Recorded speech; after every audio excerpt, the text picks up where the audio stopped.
first saw Derek Barton in 1958. He gave a lecture at Harvard where I was an aspiring and not so confident graduate student on the total synthesis of aldosterone.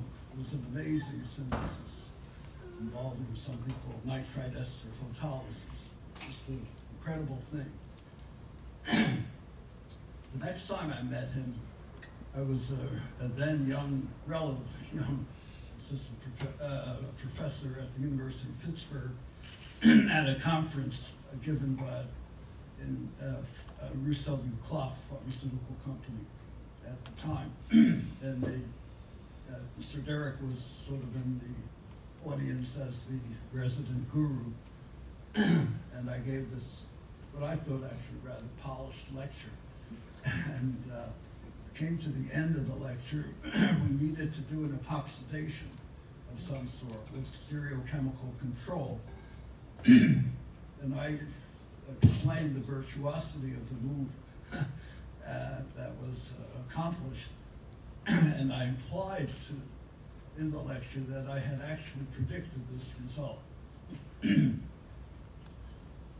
After the lecture, and actually when the questions started, Sir Derek, you can imagine this, how I felt, as he said he was pleased with the finding, but in no way could that have been predicted on the basis of information at the time known, because it involved a certain, we can go into it in some details at some other time, but he felt that my prediction was based on an analysis which was not necessarily so. Therefore, the prediction need not have been anticipated. But he congratulated me anyway after that rather gentle put down. Next, following that sort of minor setback in my relationships with Derek, came a more major setback. He was then, as was noted, at Chief, and he was had a laboratory there, and I was invited to give a lecture at Chief. So this would have been about 1984 or so. And I gave the lecture, and they arranged, unbeknownst to me, that I would have dinner at Sir Derek's house.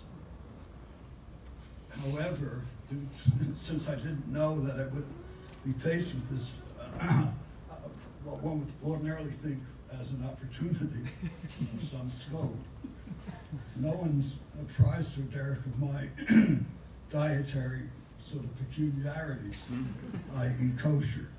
Now, the whole thing got to be very complicated because Derek was a man of very, very fine instincts with particular sense of standards in culinary matters as well as with women.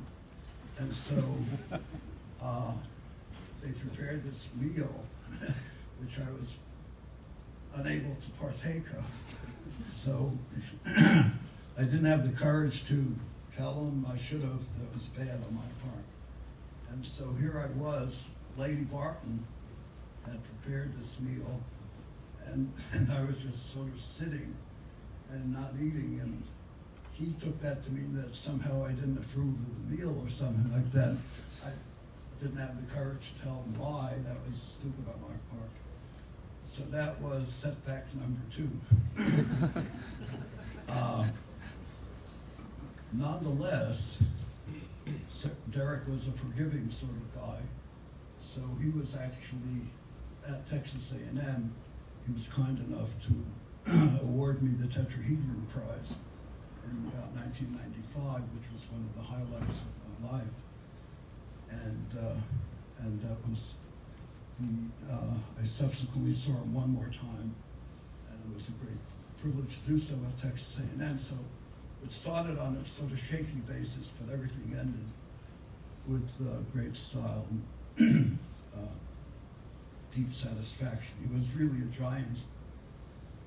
With one of the first stories I heard about him was that, at least in his youth, he would read the literature in bed. That is to say, when he would get up, or he'd get up around 6 or 7 o'clock. This was from a former colleague of mine who had postdoc with him. We'd get her up around 6 or 7 o'clock and read the literature till around 10 in bed before he left the bed, before he left the house. And that's how he kept up with the literature, which was a peculiarity, but he really knew the literature very well.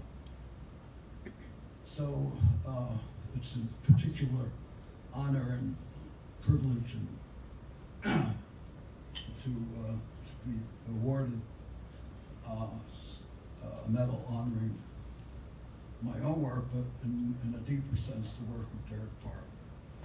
I'd like to also give a great deal of acknowledgement to the deep satisfactions that I've had working at Sloan Kettering here, where I came on a whim of Paul Marx. Somehow or other, Paul had the idea in 1991 that it might be a good idea to have a chemist hanging around.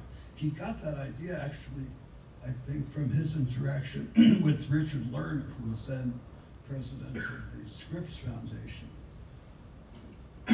Richard had actually tried, in truth, to recruit me there, but I didn't go that way. But the Paul offer was actually compelling, because there was really serious biology and I'll call it applied medicine. I hope I'm not incurring anyone's wrath, but so that looked like a unique situation. Actually, nowhere in the world did it seem possible to combine my love of chemistry with my hope to actually impact and use that chemistry in an impactful way without compromising on chemical standards and niceties. So that's how I came here. And I want to actually thank the administration. I noticed David Scheinberger's here, and I came in his department. Well, actually, originally with what was David's precursor? Joe. Yeah, and then there was David, and from then on, the last year with Derek Tan. So actually, my relationship with Derek is a very interesting one, in that he was my grandson before he was my son. He was my grandson, in that he had received his degree with Stuart Schreiber, who I had a certain paternal relationship in the years at Yale, and he became my son by working with me directly here. So it was a case where grandsonness preceded the son. Only in academia could that happen. And I also now want to acknowledge the help of Tom and Craig in allowing us to bring the apothalone problem to actual chemical trial, and to apologize actually for the fact that in the end the case of the flutalone failed for the inability to detect in xenograft models issues of peripheral neuropathy, which undermined the success of that compound in actual clinical application. We also brought to phase 3 trial the first fully synthetic chemical vaccine, Global H. Unfortunately, it was not up. It went all the way through to phase 3 and barely missed, but it did miss. On the other hand, even to this day, I have considerable hope that the work that we did in glycopeptides and glycopeptide synthesis can very possibly pay off. And for those of you who follow the work of 2 of my outstanding postdoctorals, Dr.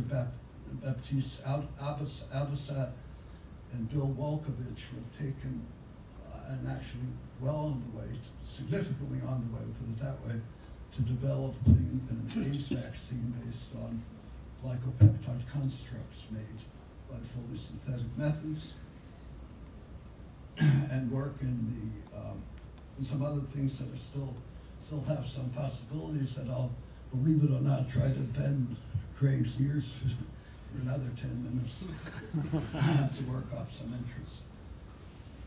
So I want to thank all of you, but in the end, perhaps the most satisfying contribution that I've made, and the thing that outlasts the ultimate loss of sort of, well, I'll put it this way, ultimately the gift that one offers to posterity, even as a scientist, it's not so much the science per se, but the co-workers who keep the tradition going and add their own chapters and their own triumphs, which one passes on the tradition as one goes along. And that is perhaps my most deeply felt satisfaction over the years. It goes without saying that none of this would have been possible without the more than cooperation, but the inspiration and leadership of my wife, Sarah. And for that, I'm eternally thankful. Thank you very much.